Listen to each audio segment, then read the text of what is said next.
Good afternoon, and welcome to our luncheon today honoring ThriveWell Cancer Foundation. My name is Melissa Branch, and on behalf of my co-chair and better half, also known as my husband, Dr. Warren Branch, we'd like to welcome you today. And on behalf of the entire ThriveWell Luncheon Committee, we want to thank you for coming and supporting this amazing organization. I think you'll find pretty quickly that this is not your typical ladies who lunch style of luncheon. If you look down and see this amazingly delicious and unique healthy meal created by executive chef Iverson Brunell, followed by the scientific and educational morsels soon to be delivered by Dr. Michael Wergovich, I think you might classify this better as a lunch and learn event. Well, I'm not going to reveal all the treats to come, but I do want to share very briefly why this organization is so special to me. About 5 years ago, I heard those words, "You have cancer." Not exactly words you want to hear, but by God's grace, by my treatment from an exceptional medical team, the love and support of my husband, family, friends, and coworkers, I stand today before you with a clean bill of health. Right, Dr. Lang? She did not break any HIPAA laws with her answer. But it was through the common thread of this pervasive disease that I was introduced to ThriveWell by my very good friend, Amy Locke. And I suspect many of you in this room were introduced to ThriveWell by your very good friend, Amy Locke. She's very compelling and persuasive. But through that introduction, I learned that although there are some incredible organizations throughout the world and across the nation that are on the front lines battling cancer every day, ThriveWell exists primarily to serve the local Bexar County population. And I think that's one of the reasons that really drew me in. It's something I could see firsthand and on a daily basis. Now, you'll learn more about ThriveWell throughout this lunch, but suffice it to say, the more that I have learned, the more impressed I've become with the organization and its mission. Today, I hope each of you leave with a little more knowledge about how to enhance your own health, a little more curiosity about ThriveWell, and a greater desire to become more involved with this organization. Now, I wish that I was the first one to use this phrase, but I'm just not that clever.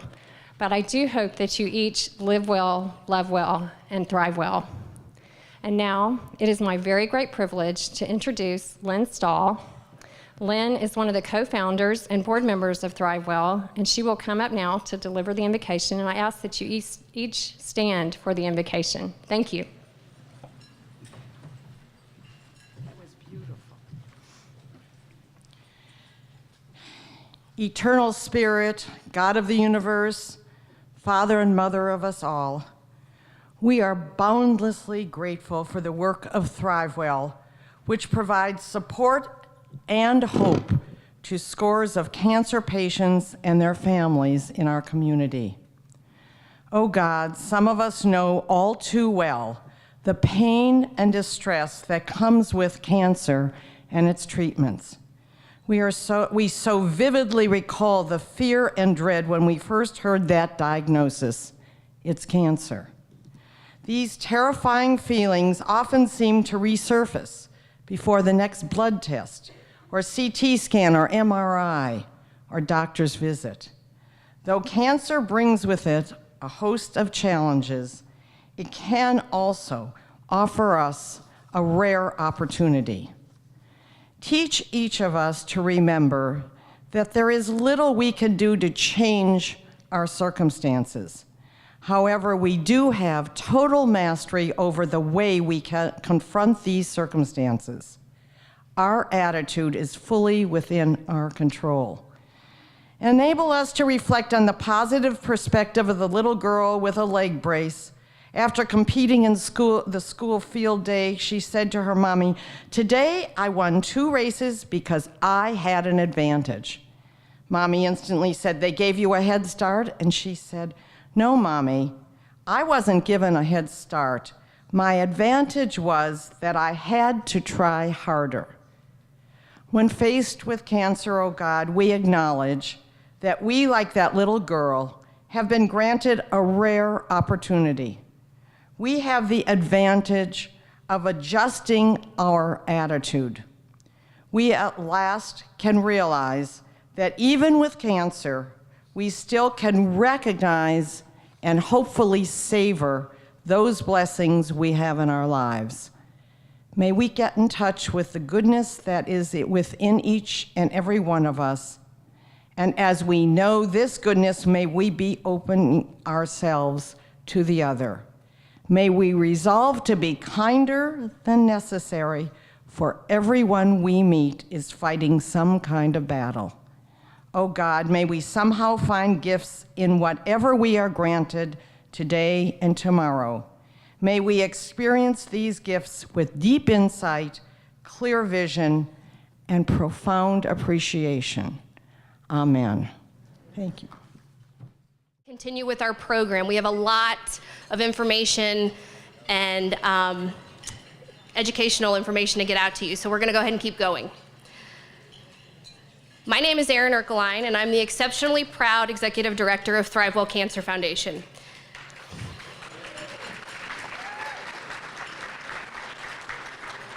Like I've already said, we have a really exciting program for you all today, but before we get into all of that, there are several people who need to be thanked and acknowledged for putting on this amazing event. All of our incredibly generous donors and sponsors, thank you so much for supporting this luncheon and ThriveWell's mission. It is because of your kindness that we are able to do what we do. Our luncheon co-chairs, Melissa and Dr. Warren Branch, our amazing luncheon committee, Ann Adderhold, Mary Ellen Archer, Jimmy Balling, Shonda Campos, Carmen Goldberg, Sally Helland, Kathleen LaFleur, Amy Locke, Carla Nastala, Jennifer Samus, Lynn Seelig, Margot Train, and Molly Wilkes.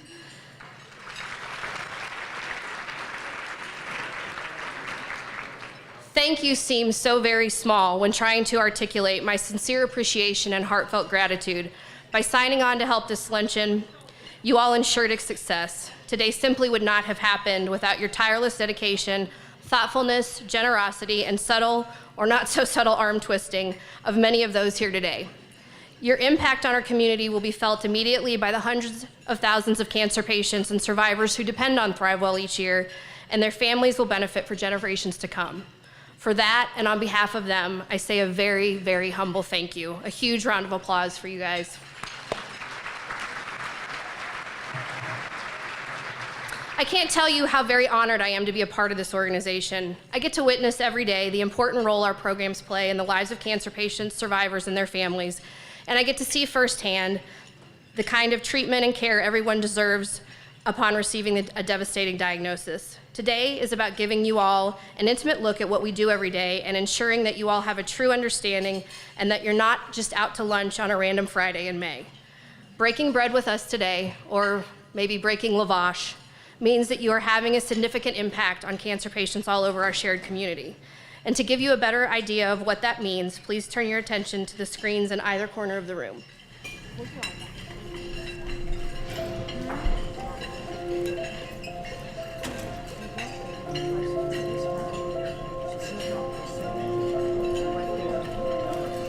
When I was diagnosed with breast cancer in September of 2010, I vowed at that time that when I was done with my treatment, I would get involved and help others facing the cancer diagnosis in the local area.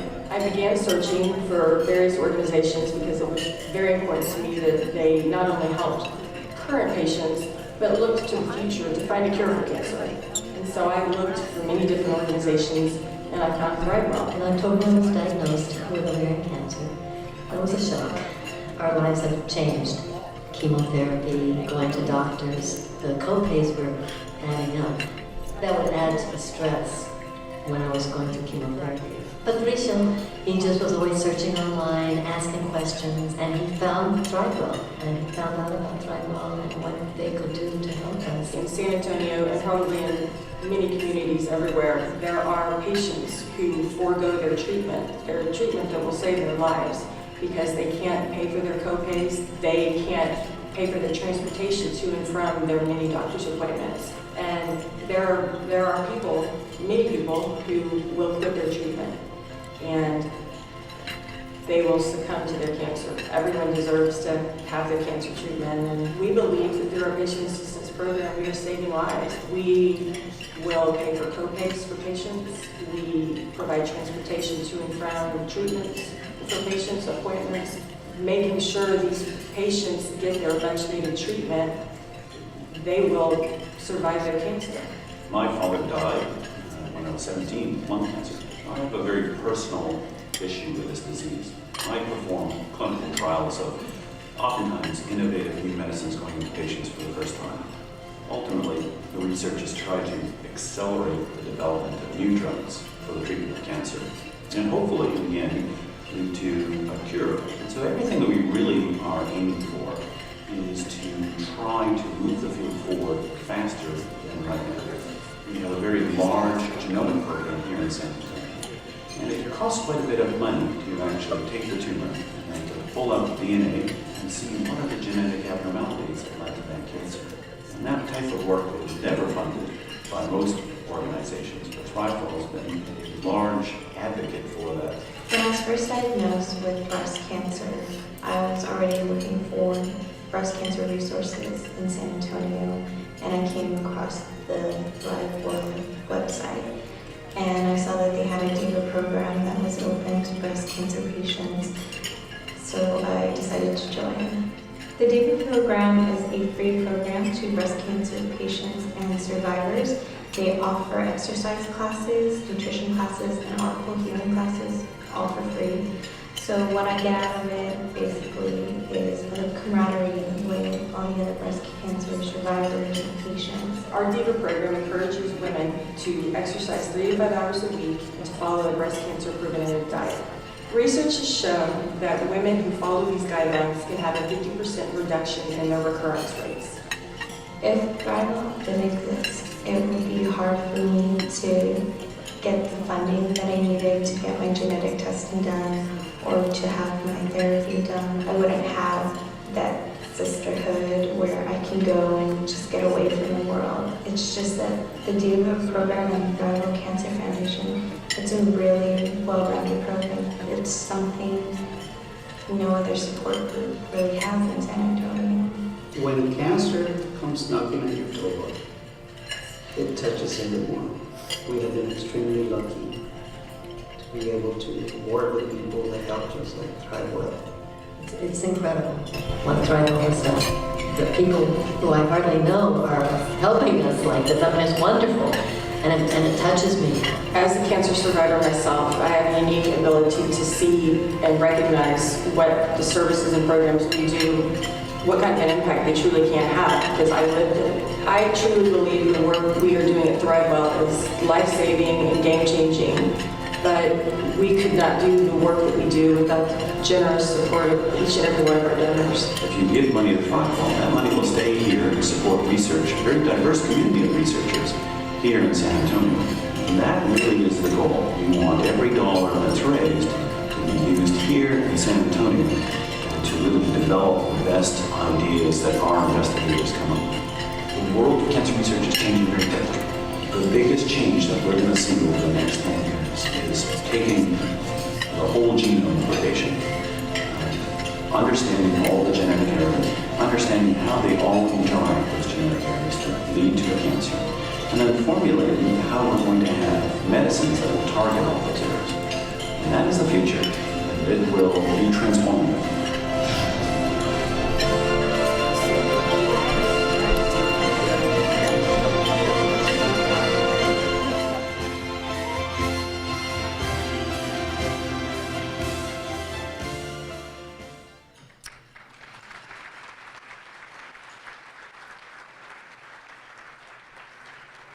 Here's to Bernessa, Patricio, Sarah, Dr. Tolcher, and Amy. You, so many others, too many others like you, are the reason we're all here today. Your courage to continue the fight, and as Patricio puts it, be true cancer warriors, whether in the throes of treatment, in the research lab, or volunteering your time, inspires all of us to be transformative and support this work. Thank you. And now for the mastermind behind the meal you're eating today, and our keynote speaker. I hope everyone took notice to the different food offerings today. The agua fresca, the vegetable crudité, the salad, and the dessert were all intentionally planned, and every single ingredient has a purpose so that while you are enjoying our program, you're also benefiting from the food that was served. The creative brain behind the recipe development for our meal is Chef Iverson Brownell. Iverson is a Charleston, South Carolina-based executive chef and caterer with more than 20 years' experience in food design, food creation, and wellness implementation. Chef Brownell possesses a wealth of culinary knowledge and an unparalleled passion and ability to create healthy, delicious, and artistic food. His work has been featured on the Discovery Channel, the Food Network, the Travel Channel, the Today Show, and he co-created and starred in ESPN's Offshore Adventures. He is thrilled now to be able to steer his knowledge and experience towards bettering the health of all demographics through food and ongoing research. And he's actually been in the kitchen all day, but he's right towards the back of the room. Can you give a wave, Iverson? Thank you.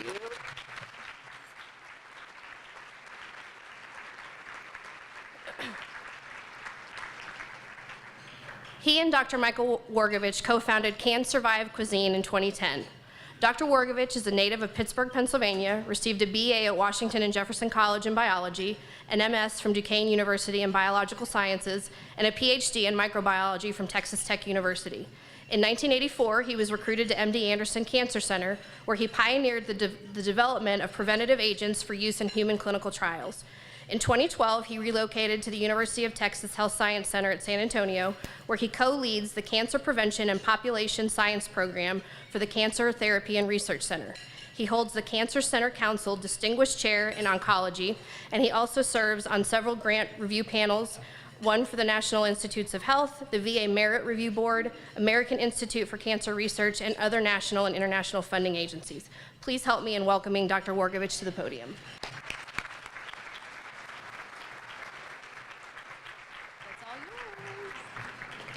Thank you, Erin. What a pleasure to be here today.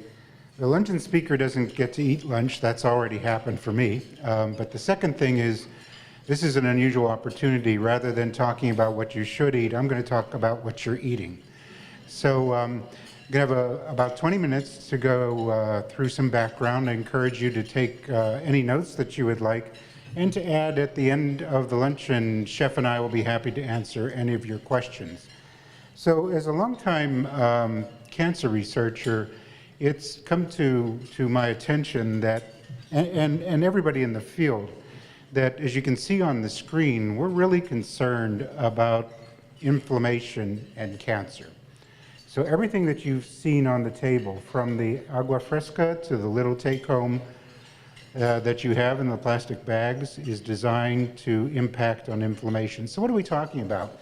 We're talking about the process of chronic and clinically invisible inflammation. This is something that the doctors really can't test. There isn't a blood test for it. It's kind of clinically invisible. But the process of chronic inflammation creates a set point for almost all the common cancers. And here's the inconvenient truth. You can't detect chronic inflammation. Acute inflammation we know about. We touch a stove, we get a burn. We have a fever, touch poison ivy, that's acute inflammation. So this is a natural healing process that cancer hijacks. And it hijacks it in a very elegant and diabolical pathway to ensure cancer cells' survival and metastasis. Now, as a researcher, we've known for probably 15 years that people who take anti-inflammatory drugs, aspirin, Aleve, Motrin, all that class of drugs, if you take those for any medical reason, your risk for cancer drops by 50%. That's 50. And so we made the connection that inflammation must be a central part of the major cancers. Of course, a lot of us, not being rocket scientists, said, okay, let's give everybody aspirin and ibuprofen and Aleve, put it in the drinking water. And that doesn't work. So we treat pain relievers as something that are relatively safe to take. They aren't. So if you were to take quite a few aspirins or ibuprofen and overdose, that happens to 100,000 people a year in the US. They end up in the ER. 16,000 people a year die from overdose from these common analgesics. So that isn't the answer. The answer is something even more elegant, something that's on your table. So here's the thing that amazes me as a researcher. Inflammation, chronic inflammation, is at the heart and soul, grand central station of all the diseases you see on the screen. Probably we knew about cardiovascular 20 years ago, but I'll bet you didn't know that cancer, obesity, diabetes, Alzheimer's, and asthma are all now linked through chronic inflammation, which means if we can tackle the chronic inflammation part of this, we might be able to have collateral benefit of reducing the risk of these other diseases. So that's fueled a lot of really interesting cancer research. So how did we get to this state of being a chronically inflamed society? So put this slide up, which I just pulled off of the Texas Cancer Registry last week. It actually still shows that if you live in Texas and you live along the Rio Grande Valley, your risk for the cancers of major cancers are the lowest in the state. And that seems to have been the case for quite a bit of a time. But here's what's happening.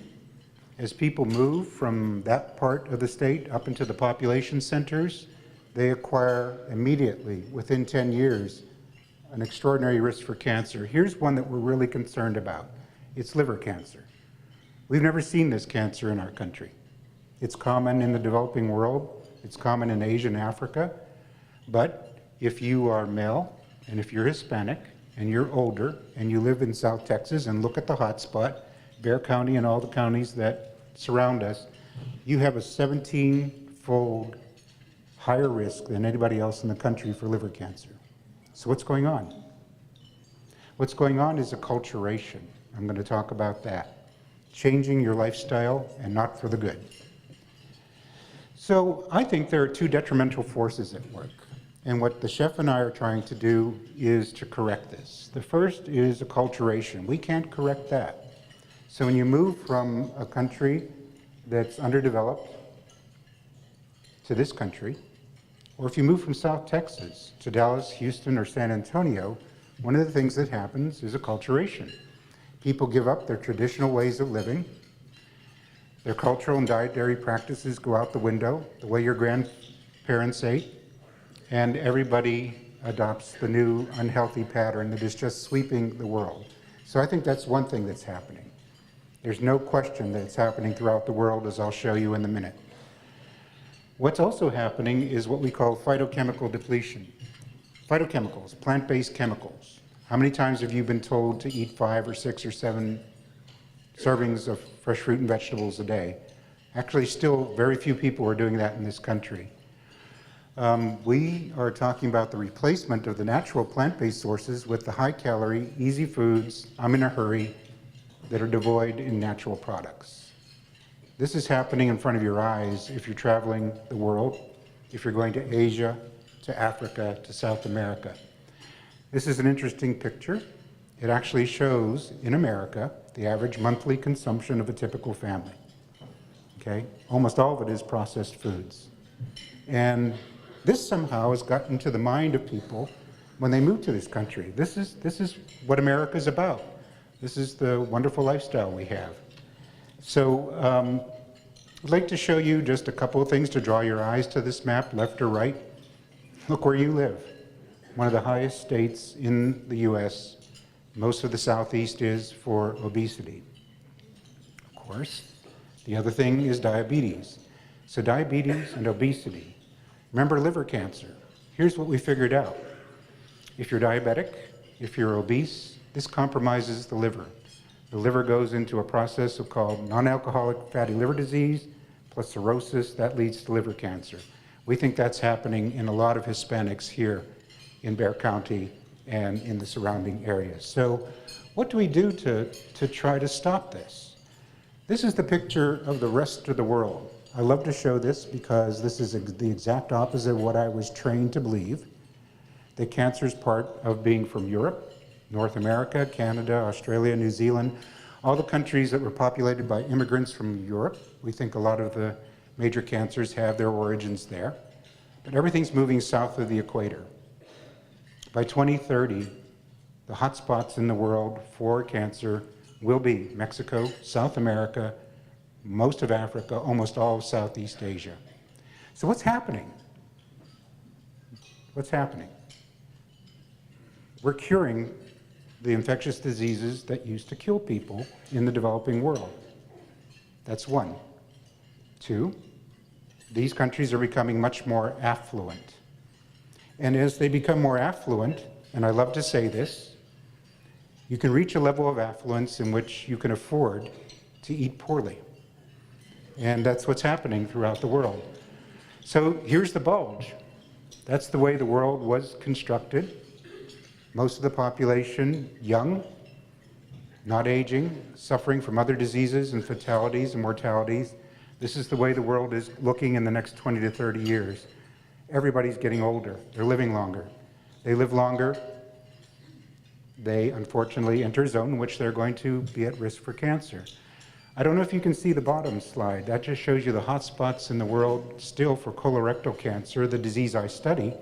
We've never seen it appear in South America, in Russia, in a lot of the other developing countries that are starting to look orange across the map, even in Africa. So we attribute this to the willful change in the diet from traditional ways that protected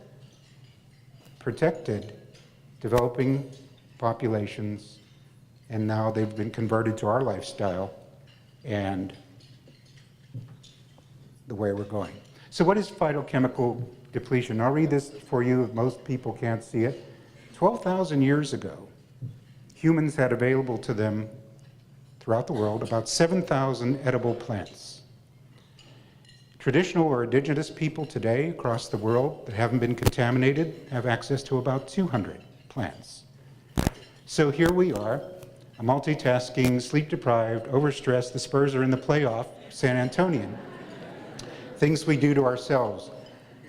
Except for the meal that you're looking in front of you, you're down to 12 species of plants. Most of our calories come from corn and rice, potatoes, soybeans. We have very few plants left to us. Through the processed food industry, it's down to 12. Okay, so that's what I call about phytochemical depletion. Here's the shocker. All of the things that we use to fight cancer were in the things we're throwing away.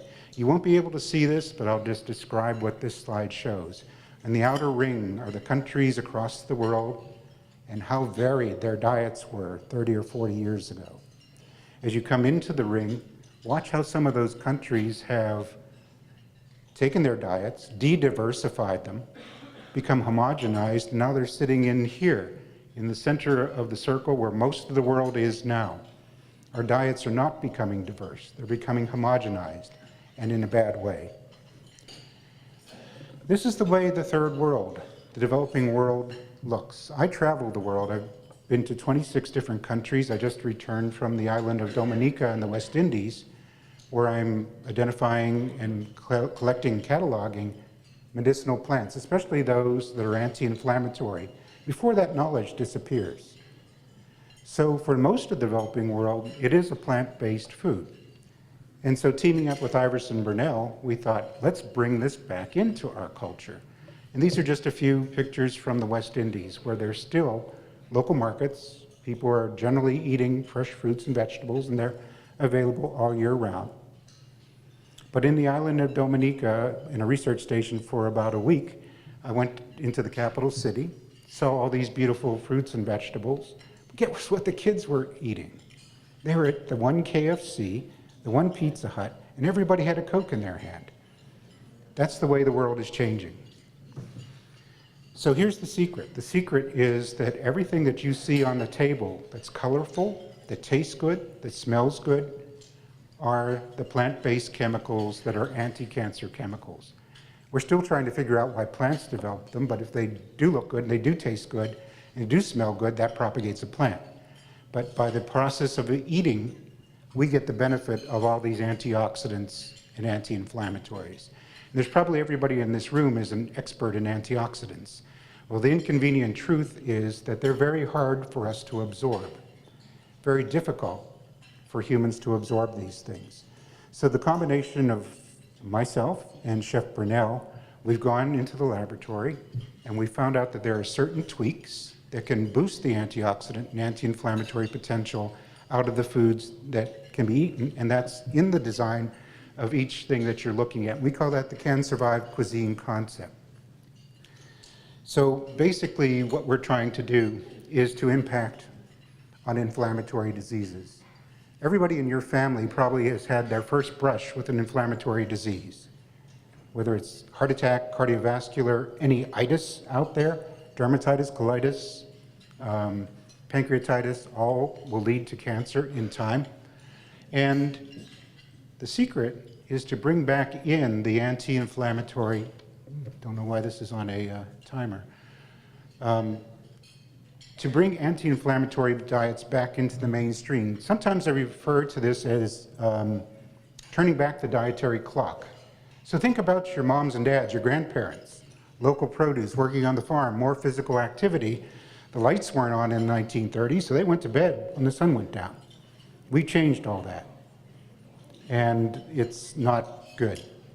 So one of the things we hope is that if you're a patient, and everybody here has some interest in a person who's been touched by cancer, we'd like to see you discharged with this option to look at a new way of eating, of focusing on anti-inflammatory foods, bringing that into your diet on a daily basis.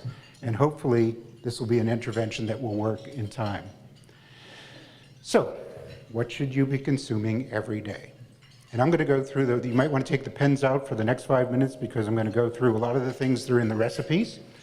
But this is just the very quick. You should be eating a lot of fish.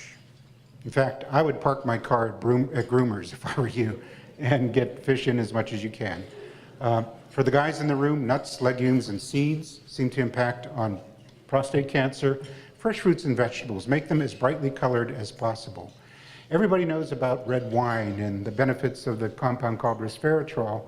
Chef and I have put together an agua fresca. So what it is pomegranate juice, watermelon, ginger, rosemary, and black pepper. Black pepper is the key, and you'll find out in a moment. So a lot of things that you can see on the screen, use as much spices as you can. That's the gift from the developing world. That's what's protected them for many, many years. So today's menu, the agua fresca, it has a scientific tweak in there, and that's black pepper. You wouldn't think this would work on fruit, but it does. The compound in there is called piperine. Piperine boosts the antioxidant and anti-inflammatory potential from any red-based fruit or vegetable by tenfold. It's an essential component of curry powder. Curry powder from India has another spice that's important. I'll touch on that briefly, called turmeric. Why is black pepper one of the essential ingredients of curry powder? Scientifically, there's no answer for that. It's a cultural question. But in fact, scientifically, the black pepper boosts the antioxidants from the turmeric, from all the other spices that comprise curry powder. Iverson is put in rosemary and ginger. If it smells good, if it tastes good, it's medicinal. Also, if it smells bad and tastes bad, it's medicinal. He's given you a sweet. You have a compote made of red berries, a little bit of port in there. It's not just the red wine. That red color, wherever you get it from the fruit and vegetable kingdom, will have the same benefit as the red wine. Sorry if you were going to go to the bar after this, but that's the truth. Take home.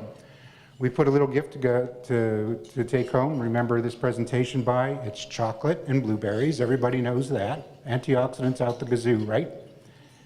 You're not going to absorb them. No matter how good the chocolate or how fresh the blueberries, the addition is cayenne pepper. Cayenne pepper is another one of the scientific things that boosts the antioxidant potential of these things that you're consuming. So a little bit about what goes into the cuisine. I can't go through the list because of time. We have 40 validated things that you could be eating, spices that have made the test. I can tell you I do a critical review of these things, and I look for, do they kill cancer cells in culture? Do they kill cancer cells in vivo? Do they have promise in animal models? Or is there evidence in people? So let's talk about green tea. That's one of the components of your meal. And you can just see that the evidence is all there. The one molecule we're really excited about is something called EGCG. You can't walk into Walgreens without finding things in in the supplement now with EGCG. So are you willing to drink 6 cups or glasses of green tea a day in this society? Now come on, are you? So Chef Iverson Burnell's brilliance is to cook with it. You're not going to destroy the antioxidant potential. He's made a green tea vinaigrette. That's one of the things he could do. What I suggest is look at these elements and put them into your diet daily or often. So what I've done in the presentation here is you'll see the words daily or often. That's based on the World Health sort of statistics where things are going. So green tea is a winner.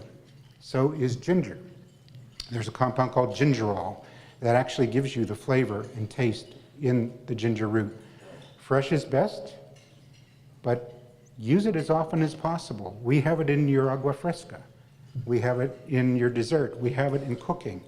And the creation from the chef is to use it to marinate meats as well. Think of 1,000 ways that you can possibly include this in a daily approach to your cuisine. Chilies. So there's some interesting research going on with chilies, not only in the prevention of cancer, but in pain control. You know that there are already creams on the market that are used for arthritis that contain the same molecule that prevents cancer. That's called capsaicin, and that's the one that gives the heat. That's one that'll blow your head off if you ever had an Indian ghost chili, the hottest chili on the planet. I had, and it took me 2 days to recover. So our use of it scientifically is to use it as a dusting to improve the uptake of the chocolate and blueberries. Experiment at home, put it on fruit. That's something that you can think about. So often, we don't have a daily recommendation on this, but the world literature suggests chili consumption is generally good for you. So this is the star, and it's one of 3. One I mentioned just before, capsaicin improves the bioavailability of these natural components. Black pepper does. The third one is citrus juice. Everybody loves to drink tea, iced tea, cold tea. That's not really doing a lot of good for you because you can't really absorb the tea molecules unless you drink it all the time. The trick is citrus juice. Citrus juice added to green or black tea improves the uptake of the tea antioxidants by 12-fold. Scientists didn't figure that out. Somebody squeezed some lemon juice into a tea one time and it became popular. But science now has validated that. But back to black pepper. It's antioxidant, it's anti-inflammatory in its own right, but the molecule is called piperine, and I mentioned that before.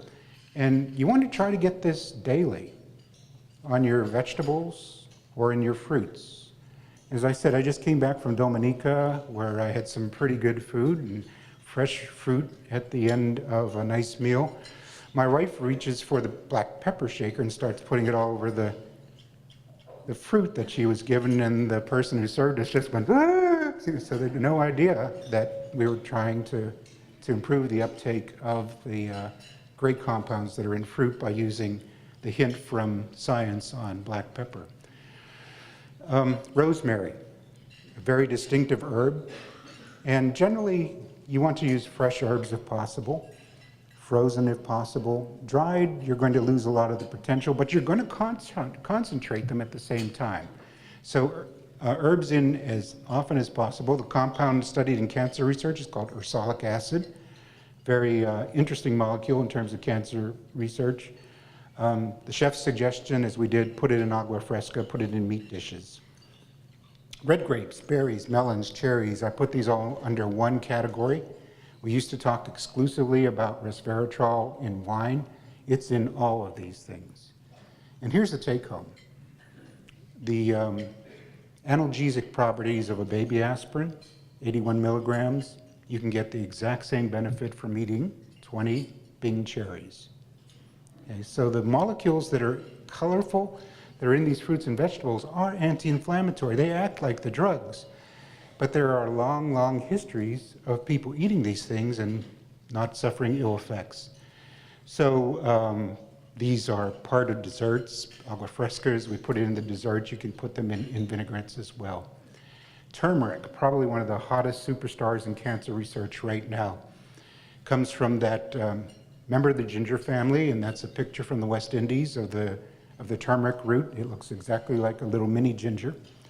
The compound is curcumin, and you don't have to go to a drugstore or talk to a doctor. Turmeric right off the shelf, right out of the supermarket, is almost 80% pure curcumin. That is the molecule that gives the yellow color. So that's great. You want to hide it in stews or have an occasional curry, but chef's creation, put it in soups, put it in drinks, put it in curries, put it on your eggs in the morning. It's going to give it a beautiful orange color. And part of the Can Survive cuisine concept is balance. If you want fried eggs in the morning and you think, that's probably not good for me, put some turmeric on it.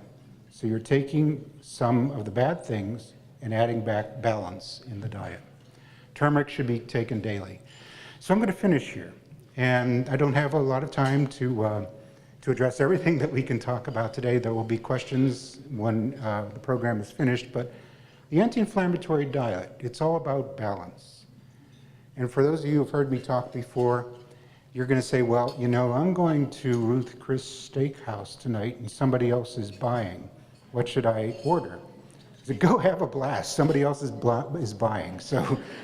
But it's all about balance the next day. You bring something back in tomorrow that comes from the list of these anti-inflammatory things. And it's about turning back the dietary clock, listening to people who have come before you and what they've eaten and what they've given up in the process of becoming homogenized, fast food, all the things that your parents and grandparents put on the table that you don't see anymore. And it's about the daily use of an array of plant-based foods with a good use of herbs and spices, the right oils, we can talk about that. I would use only two, canola and olive oil, fruits and vegetables. And it's about adding the good things when you crave the bad things. That's part of reintroducing the balance. And it's a daily commitment, but it's not that hard. So we've given you some recipes to take home. And part of Can Survive Cuisine's concept is, if you can't make it at home, we failed. So the recipes are designed that you can tweak them a little bit and work with them and start your road and pathway down to the road of cancer prevention. I'm thrilled to be part of the ThriveWell Foundation effort here. We're all together in battling cancer. I think this stuff is innovative and interesting, and I hope to take one of those centerpieces home too. So thank you very much, and we'll be back later to answer any questions.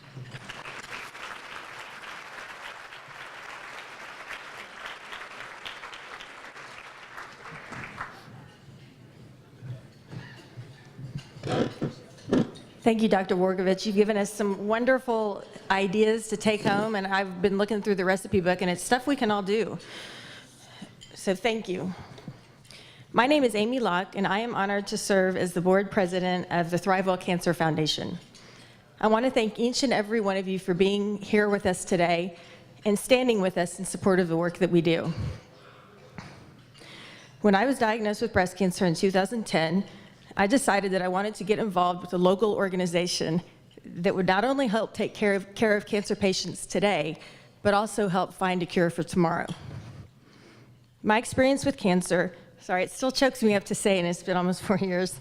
My experience with cancer and its ensuing treatment was tough, and I realized that a diagnosis had emotional, physical, and financial tolls that came along with it. Many of them were quite unexpected. And that's where ThriveWell comes in with our 3 programs, our DIVA program, our patient assistance program, and our research program. I wanted to find an organization that addressed all of these impacts, and my search led me to ThriveWell. And I've been blessed to be involved with ThriveWell since that point in time. Today, I have the wonderful privilege of introducing someone who is very special to me, very special to many of you in this room, and very special to many, many people in San Antonio, Dr. Amy Lang.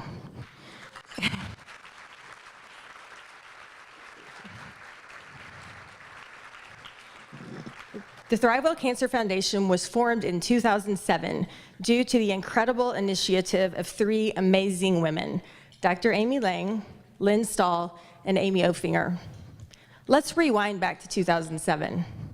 Dr. Amy Lang was a wife to her very supportive husband, Sylvan, a mother to Emily, who was then about 11, and Allie, who was then 7, as well as a full-time medical oncologist. Needless to say, her plate was very full, and she had a lot of obligations and demands on her limited time. Regardless of that fact, she, Lynn, and Amy, who were equally as busy, felt so strongly that there was a void in the cancer world in San Antonio that they filled it by forming ThriveWell. And I'm sure that was not an easy feat. I'm equally sure that I can speak for all local cancer patients and their families when I say we are very grateful that the three of them decided to persevere and form ThriveWell. Now, 7 years later, we are thriving and doing wonderful work due to the support of each and every one of you. I would now like to introduce someone whom I initially met because she was my oncologist, but who I'm now blessed to call a dear friend, Dr. Amy Lang.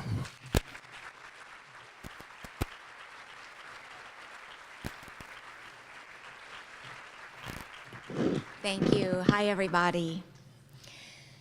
As I look around the room today, I see women and men from dozens of different backgrounds playing different roles. Some of you are patients, some are doctors or nurses. A lot of you are lawyers and architects, engineers. Some of you work in your home and raise families. Others own your own small business or work for large corporations. But whatever you did before you walked in the room today, you can all leave as lifesavers. ThriveWell is in the business of saving lives because cancer is a disease that devastates lives, physically, emotionally, and financially. And although sometimes the cancer wins, ThriveWell is in the business of making patients' lives better so that they can not only survive, but they can thrive. At ThriveWell, we're educating people about the importance that a healthy diet and exercise can have in combating cancer. Being overweight, eating poorly, and not exercising increases cancer, partly because fat cells make excess estrogen and insulin, two of the key factors in causing cancers of the prostate, colon, breast, and ovary. In fact, in the last 10 years, numerous studies have shown that when women with breast cancer eat right, exercise, and keep their body weight down, they can decrease their risk of recurrence by as much as 50%. Since 2007, over 800 women have participated in the Diva Fitness program, exercising up to 6 times a week at various locations across the city and learning an anti-cancer diet, much like you heard about today from Dr. Wargovich, decreasing their risk of recurrence at no cost to them. Because of your generosity at last year's luncheon and amazing support from Susan G. Komen of San Antonio and Methodist Healthcare Ministries, ThriveWell was able to open our 5th location in San Antonio this year.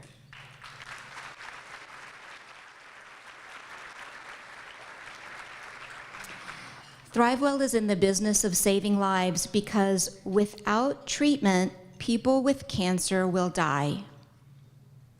ThriveWell helps patients pay their expenses when they can't pay them themselves and gets patients to their doctor's appointments when they have no other way to get there.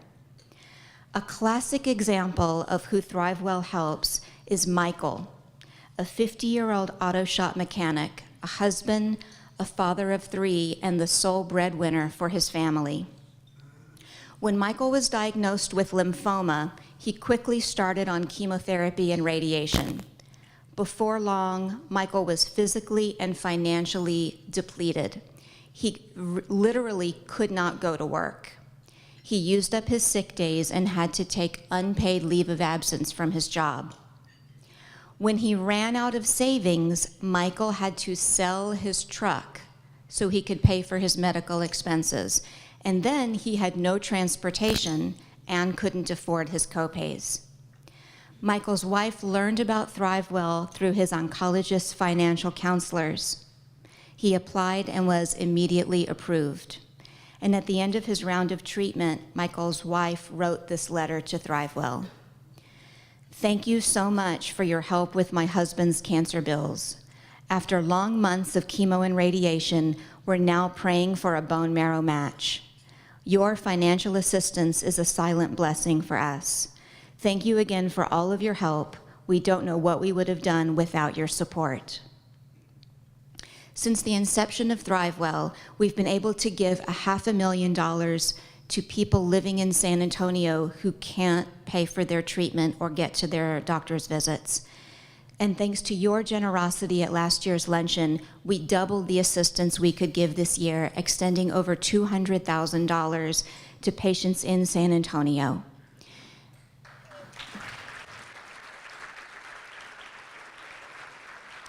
This financial assistance will save the lives of some of these people and will help reduce the financial burden on all of them. Additionally, ThriveWell is saving the lives of people who haven't even developed cancer yet by funding cutting-edge, exciting cancer research. We fund everything from traditional bench research to non-traditional research, such as doctors who are implanting the tumors from patients into mice so that new drugs can be tested on the mouse first to see which drugs are most effective before trying them out in a patient.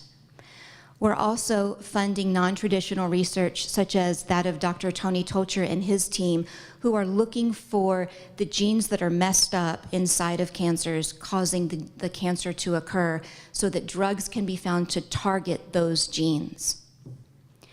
Unlike many research organizations, ThriveWell's research priorities are not dictated by profit, but solely for the purpose of saving lives. So now you all know what ThriveWell is doing to save the lives of people in San Antonio with cancer. And today, you can choose to be a lifesaver too. Join us in this effort so that the next Michael doesn't have to choose between his truck and his treatment. Thank you.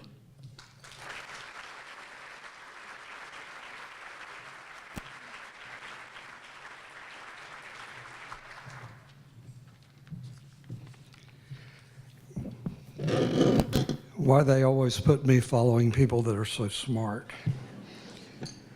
I have a list that they told me of items. My name is Bruce Smiley Califf, and I'm a board member of the ThriveWell Foundation. I'm also a person who sits on the research grant committee, which is very, very rewarding. Once again, though, I feel like I'm surrounded by a whole lot of very, very smart people.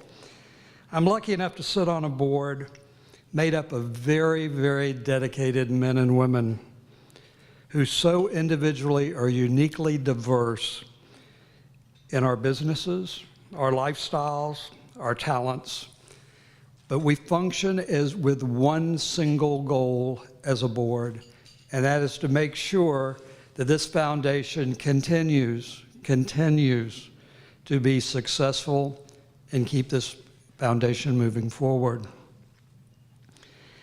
We can't do this, quite frankly, without you, without every single person in this room. Your support, both spiritually, functionally, and yes, financially. You help us with the backup for our grants that our board and our staff so capably every year apply for and receive. But in front of you, you have this little envelope. And yes, folks, this is the ask. Why I get to do this, but in this envelope, and there's about 3 things I want to point out. Everybody in this room has talked about surprises. Some of the surprises have not been that pleasant. But I have a surprise today that I think is quite pleasant. We have an anonymous donor in this room that chose to say right before we came up here, I will match an additional $15,000 for what is given in these little envelopes today. Just to hear. Yeah, thank you. I think that's great. So, please be thoughtful. Please be diligent. And please be generous. By the way, we don't only take these little envelopes at this luncheon, but if any time during the year you, your company, your friends, any sponsorship, anyone who wants to step forward, you have our phone number, you have our email addresses, bring it on down. We like your money and we'll put it to good use. I promise you that. So that's the give me. Let's see, get your pens out. Come on, folks. Please do that. Is that good enough? Is that all right? Good. All right, and I'm also supposed to thank you for your incredible generosity, both with your time, your talents, and your treasure. After this, and oh, you're up here with me now. Good. It says she will be right behind me. She is. Never give a public elected official a microphone, they'll talk all day. We will be doing drawings. Stick around, don't run yet. We're making it quick to be on schedule this year. We're going to have the table drawings for different things. Stick around, and right afterwards, for those who are inclined and have the time, Dr. Borgovich and Chef will be here to answer any questions that you might have. So keep the love going. Okay, am I drawing or am I done? Thank you very much.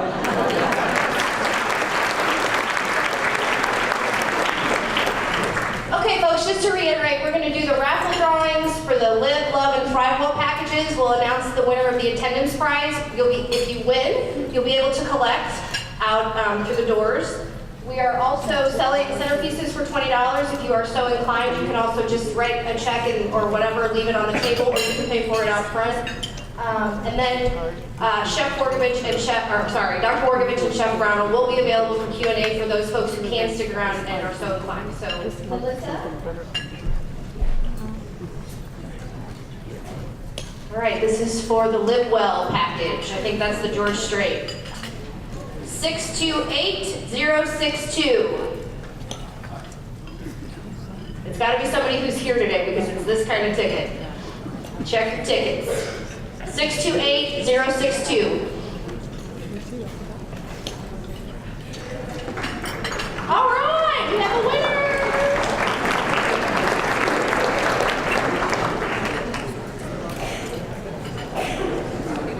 The winner of the Lovewell package, 628020. 020. Aaron Whitaker, big winner. And the winner of the Thrivewell package, 628214. 628214. All right.